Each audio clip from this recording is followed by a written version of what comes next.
President Yamandú Orsi arrived in China with a high-level delegation including nearly 100 business leaders.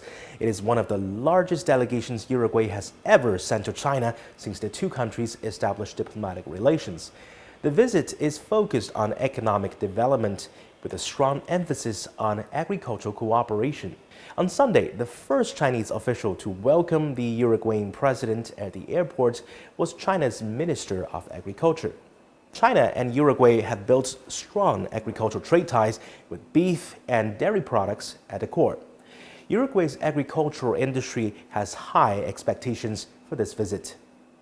This trip is very important for us. China is very important for us. It's the most important market in terms of dairy products. I feel proud of this possibility.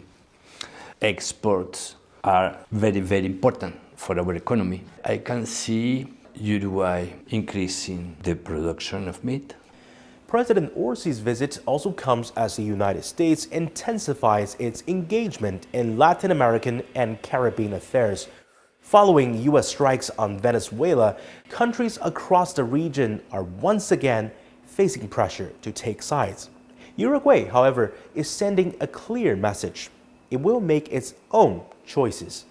At present, Trump has warned Latin American countries not to cooperate with China. Yet Uruguay, one of the wealthiest countries in the region, still chose to engage with China, ignoring these U.S. warnings. I think this clearly has some strategic significance. For Uruguay, China is not a geopolitical question. It is a major market offering long-term and predictable economic opportunities. For more than a decade, China has been Uruguay's key trading partner and its largest export destination. Official data shows that in 2025, China accounted for about 26% of Uruguay's total goods exports. At last year's China CELAC ministerial meeting, China and the region announced over 100 cooperation projects for the 2025 to 2027 period, along with 20 new Chinese initiatives to support regional development.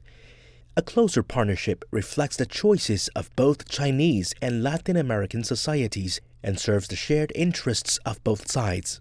Latin America and the Caribbean is an independent region. It's a sovereign region.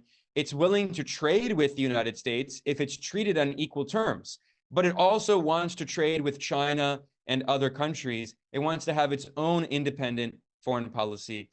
As debate over a renewed Monroe Doctrine resurfaces, countries like Uruguay are pushing back against the idea that the region is anyone's backyard.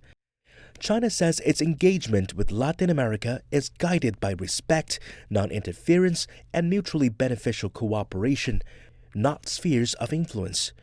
Chinese President Xi Jinping has stressed that this position will not change, even as global dynamics continue to shift.